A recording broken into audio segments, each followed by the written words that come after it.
Hello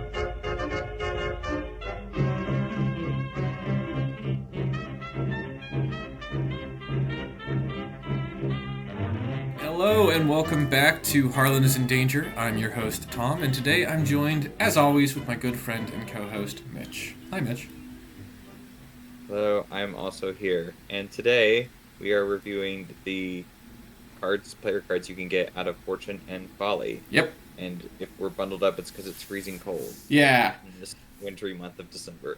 Yeah. And then so the way this works is we're going to be both talking about the cards, giving kind of our thoughts on them, because we actually have played with these both now, and we're going to be giving a price that we would give them like in XP for if you wanted to take them into campaign play. Yep. I think that's everything. So I think let's just go ahead and get started and hope that our faces don't disappear when I click this. They didn't. Cool. All right, so first up we have the Deck of Possibilities, which is a permanent asset. It has the item and relic traits. It has the action, draw the top card of the Possibilities deck, which is a deck you construct when you purchase it. It consists of, I think, like a couple different tens, jacks, queens. It's like 16 cards or something like that. And then there's... So you flip that card over and consult the list on the other side of it to resolve its effects, resolve the drawn card from the Possibilities deck, or remove the drawn card from the Possibilities deck for the remainder of the campaign. Basically, with the exception of one card, these all do a good thing. The one card replaces the Elder Sign with an autofail, but then you don't have to deal with that for the rest of the campaign. So I guess like the big pros of this card are generally does a good thing. Generally, like it could be like anything like get an ally from your collection and put it into play. We saw you get like stat boosts to 2 stats for the rest of the scenario. What else? You can also get cards from other classes and just throw it into play. Yeah, that's really cool too. And then you can also get like, I don't know. There's a number of other like nifty things, but they're all like you can get extra actions. Resources. I think there's like a get rid of an enemy on the board too, or something like that. Mm-hmm. We went over it extensively, and it was like they're all good, but a lot of them are super situational. Yeah. And it's hard to know whether or not you should just pop it off at round 1, or if you should like wait, depending on what you're gonna get. So, and isn't there one that does nothing too? It's like, oh, I think you're right. Really, nothing happens. I think you're right. There's like 2 that are kind of like, that's just a wasted action. Well, and like sometimes they could do nothing. Like the one if you draw the one that takes an enemy off the board and there's no enemies on the board, you're suddenly like, well, that actually did nothing, and you still remove the card from the Possibilities deck for the remainder of the campaign. So it's like, right. The cons of this card are it's very inconsistent, especially when you first get it, because you'll have, I think it's like 12 or 16 options that could happen. Yeah. But they're random, and you can only do one of them per scenario. So and it takes an action, and So it just makes it really hard to price it, because on the one hand you're like, oh, some of these effects are so good at 3 extra actions on my turn, and then you pop it off in a situation where that's the least beneficial thing to get, because you've exhausted all your assets. There's nothing more you can do that round, so then you use it for your final action. You get 3 more actions, which you can spend like gaining resources and drawing cards, I guess, because there's like no, like you're in the perfect position. You just need the round to flip over. Yeah, like there's so many instances where that happens, and it just doesn't really benefit you in the same way that you'll play like a shortcut or a lucky, and you'll be like, that had a very clear, tangible benefit of how it helped me get through a situation. Whereas this is like, there is always an option or 2 on there that will help your current situation, but if you're going to get them is like, seems so rare that kind of brings it down quite a bit, because we want to incentivize players to actually pick it up. Yeah. So we have to figure out an XP cost that makes it worth it. The other thing I will say, kind of in its favor, I guess the last thing I'll say in its favor, is if you pick this up early in the campaign and you start to whittle down those possibilities, you can start to think a little bit better about like, well, okay, now I only have like a 1 in 6 chance of drawing the thing that doesn't help me immediately, right? Or maybe you even get to a point where it's like, I've drawn all the useless things. I've already had the autofill be the elder sign be an autofill, and the do nothing happen. So now I'm only going to get benefits. Yeah. So the more you kind of invest action-wise into the deck of possibilities, the more kind of sharp it can be and effective it can be.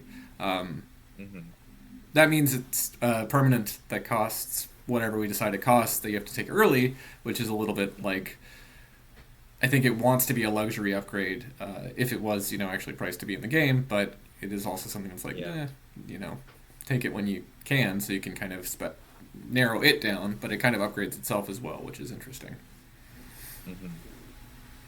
And so the final price I think we both agreed on is 3 XP for this one. Yeah, I guess technically, yeah, we've already talked about this. Peek behind the curtain.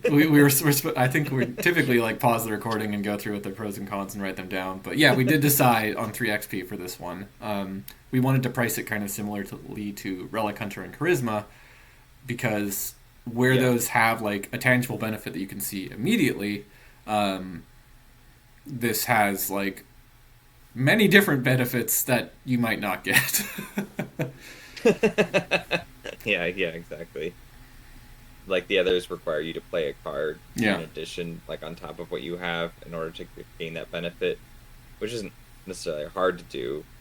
But if you're looking to get like a charisma, maybe you'll just pick up Deck of Possibilities instead, and then you'll just pick up some fancy ally from a different class or something. Yeah. Yeah.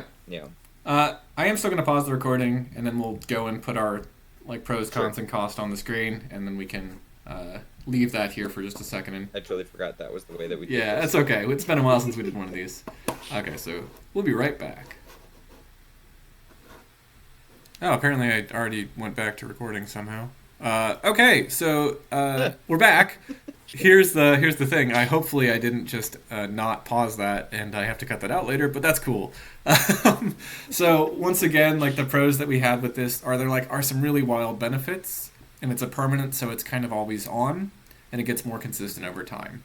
The cons we had were there's some bad effects in there, and it's very inconsistent. It's also a luxury and hard to build around, which is not something we actually talked about.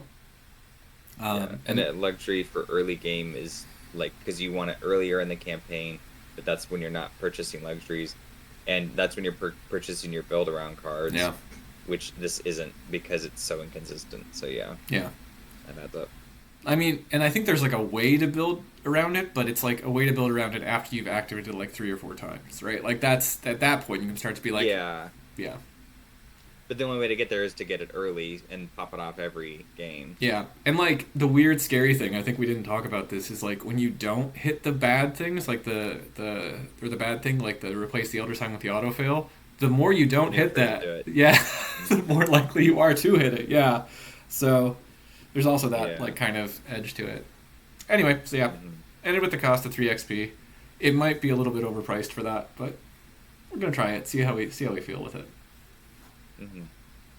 All right, and then it can totally change a game if you get it to work right, though. So it has to cost you something. Yeah, it can. And we are kind of like planning for like the worst case scenario, I suppose. Anyway, let's go ahead and talk about our other card in this pack, which is Izamara Ordonez. She is a 3-cost ally and performer asset. Commits for a willpower and a wild, and has the text, you get +1 willpower. During the upkeep phase, you may choose not to ready Izamara Ordonez. As a lightning bolt, you can exhaust Izamara Ordonez and deal 1 horror to her. Choose a non-elite enemy at your location or a connecting location. That enemy cannot move until Izamara Ordonez readies or leaves play. Okay. She's pretty good. I think so.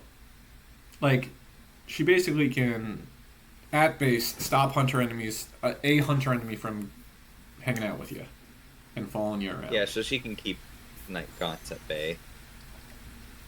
Yeah. Just lock them into a room. Because I guess, so she can use that on somebody, let's say let's say you evade a Night Gaunt, you move away, you use her to lock that Night Gaunt into place. As long as she doesn't ready, that Night Gaunt cannot move for the rest of the game. Yeah. So you're free to just run around. I think the decks that kind of want this are folks that are like, I mean, Mystics obviously want it for the willpower boost. That's just She's very much a mystic card. Willpower boost and 3 horror soak. That totally makes sense. And then the other thing that she does is, like, if you're a Mystic Clover or something and you have an enemy that's about to hunt you, she can just be like, no, we'll wait until my fighter gets over there and deals with you. Yeah. And then you can ready her and whatever, yeah. Yeah. Cons, obviously, with all of the ally story assets you get, you only get one of them. So having a one of an ally can be a problem if you are trying to make something work with them. And she does take up an ally slot, so it's kind of hard to run her as well as other allies. And the other con is, like, she doesn't actually do much that's active. Yeah. Like, this is something, when we were playing through Scarlet Keys, I drew her a couple times, and I was just like, you don't really help me that much, though. Actually, like, you get the willpower boost, but I was playing Akachi, and I was mostly using my fists, so I didn't really need it. And then it was like, well, I have you, I could take the action to play you, you'll soak some horror for me, that's, I guess, good. But at the same time, it was like, I don't really hunter enemies moving is not something that I'm terribly worried about at this point as an Arkham Horror player. And especially when I was the fighter, but I was a Mystic fighter, so I was like, oh yeah, willpower. Maybe we should have given her to you as the Clover, but yeah, I don't know. Well, then I would have had 2 willpower. That's not enough for anything. So I would have only used her for her ability to lock somebody down, which is great, but like, I'm thin, so I can just evade an enemy if I really need. It's It was really not two. It was 2 decks that were not very good to showcase her. So I think we have a little bit of like a negative bias towards her. I think she's a cool card when you read her, but I think just the play pattern we got into when playing with her was a little bit like, I don't know if this is necessary. We both had just ways to deal with enemies and kind of wanted enemies to be with us. Yeah, because I was using Damning Testimony, which necessitated having enemies on the board, and you'd think she would help with that, because then I could keep an enemy in a specific location and then investigate there, but I don't know, it's just like, I'm trying to think of situations, too, when I've played the game and thought to myself, no, that enemy is moving out of that location. Like, that just doesn't happen often, where I'm like, I want them in a very specific spot. I mean, yeah, it's always, there's like situations where it's nicer, or like, oh, I get a benefit if they're there, or oh, shoot, that's not going to work out. But it never feels like it's costing me the whole game. It just feels like something I got to play around. So the benefit she gives does not really, like, fundamentally alter things. I mean, her text is good. She's got a lot of sanity soak. She's got the willpower boost, so she's always going to be helpful. And then, you can commit her for a wild and a willpower. That's pretty strong. But you don't really want to be committing your allies in general. There's only one of, so yeah, she's in a very, very interesting position, I think. Yeah. So we're going to pause the video, write up our pros and cons, and give you a cost when we come back. And hopefully I'll pause it this time. All right, and we're back, and here are kind of our thoughts. So we'll read from the top down. And I'm going to let you do this one, actually, this time. So Sure. So yeah, so our pros is that you get the willpower boost. It's a very interesting ability. 3 sanity soak is great, and it gives you some board control with enemies on the map. But the cons are she doesn't really help you win, and you can only get 1 copy of her. And then going with that interesting ability, it's such a niche usage that it just doesn't seem like it's going to be very attractive by. So we put her down for 2 XP, which I think is more than fair. I think that's fair too. I think like the big, like, it doesn't, those aren't like really heavy cons. They're just like, she's just like, she has this very interesting niche where she feels like she needs to kind of hang out. I don't know. Like, She's a good deck in solo, I would imagine, because that gives you a little bit more control over, like, who's doing what on the table. But, like, she isn't in a competitive slot for the ally, so, like, what ally did you give up in order to do this? Yeah. Like, I can see her being really helpful for, like, okay, let me pin down this enemy because I don't want to have to ever deal with them again, and I'm never going to need to go back to this location, so that solves my problem. But then you're only getting 1 of her, and the willpower boost may or may not be helpful to you depending on who you're playing. I mean, she is neutral, so that helps, so you can take her with anybody. But yeah, it's just kind of like, outside of that, like in larger groups, you're just gonna have other players to deal with those enemy problems. In Yeah. fact, they will probably be controlling an enemy's position more so than she will.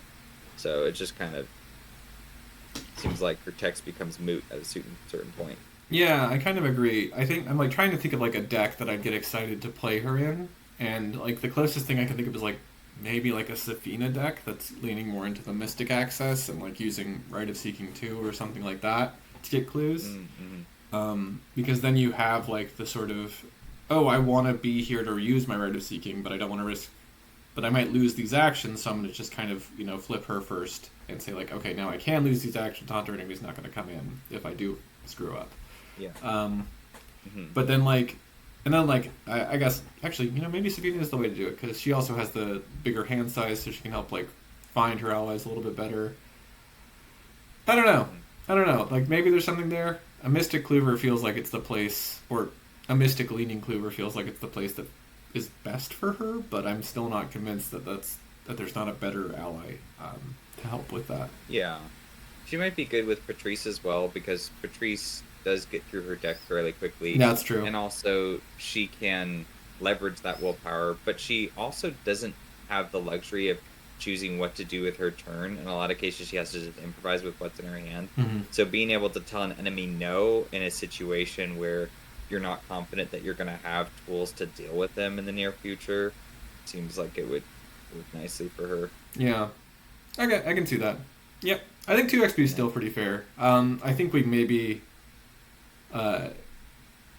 under, like, evaluating her a little bit under where she should be, but like we just had like this experience of her where I was just like, I don't really ever feel like it's worth playing her, which was kind of hard to do, and we got her for free, so. Yeah, I mean, if anything, I would lean more towards going further down to 1 than I would be taking her up to 3. Yeah. She's definitely not worth 3 XP, I don't think. But 2, I mean, for 2 XP, you're still getting a stat boost and 4 soak technically, but the horror one and the sanity is really where it comes into play. She's 3 resource cost, which is about appropriate, and her text, like, I feel like if you put her on the table, you will activate her text at some point, only in situations where you're playing a bunch of like everybody's cops or something, and you're going around killing every enemy that moves, then she's probably not going to do anything there. But like, even so, if you're like, let's say you're Roland, you would like that willpower boost, you'd like that sanity soak, so maybe you do want to keep an enemy in a position so you can run over there and shoot him and get the Roland's a good shout. I was trying to think of a Guardian that wanted her, and I think Roland's probably it. The other thing that comes to mind is maybe Charlie Kane, because can leverage her stats or her icons if he doesn't want to do her ability, and then in a pinch can be like, all right, well, I'm going to not get attacked by things. Yeah. And he doesn't care too much about the horror stuff, so... Yeah, that's a good point, because Charlie also, he exhausts his allies for all sorts of things, so if their text isn't relevant, that's no skin off of his back. Yeah. So, and the wild icon is also better for him, too. Yeah. So, yeah, she's a good pick for Charlie. So she definitely has people to be put in, but, like... We just happened to play, like, the 2 decks that didn't want her the most. Yeah, basically. All right, well, that's it for this video. Thank you so much for watching, if you made it this far. If you are watching us live as we do this, we are going to take a brief hiatus for the month of December, but we'll have some more videos coming out starting in January. And yeah, I guess we'll see you then. Yeah, so that will be picking up with the Circle Undone campaign. That's the part I missed. Yeah, so we look forward to seeing all the horrors that come with it. The horrors we are currently living. Yeah. But until then. Stay out of danger.